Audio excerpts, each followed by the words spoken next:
Spasitel světa. Poté, co zde Ježíš zůstal 2 dny, opustil tu krajinu a šel dál do Galileje.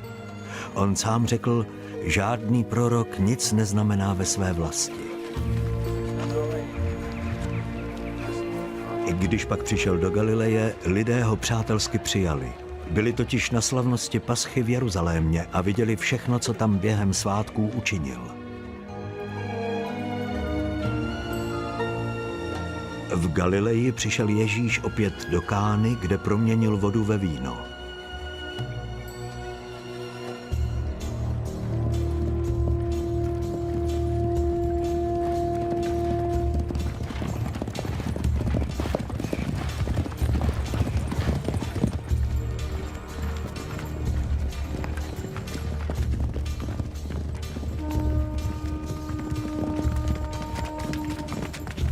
Tehdy žil v Kafarnaum královský úředník, jehož syn byl nemocný.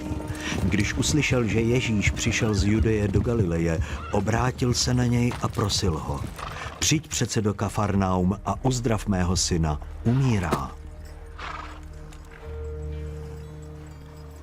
Vy všichni věříte, když vidíte zázraky, které budí obdiv. Pane, pojď se mnou.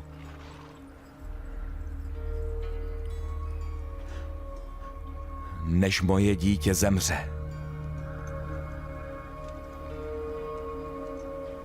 Jdi. Tvůj syn bude žít. Věřil slovu, kterému Ježíš řekl, a šel.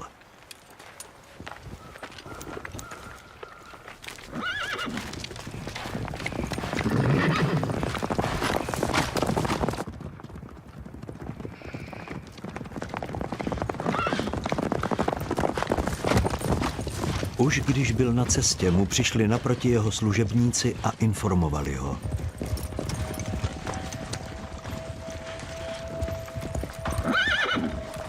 Pane, tvůj syn žije. Ptal se, od kdy se mu vede lépe. Včera, hodinku popolední, horečka přestala. Tehdy otec pochopil, že se to stalo ve stejné hodině, kdy mu Ježíš řekl: Tvůj syn bude žít.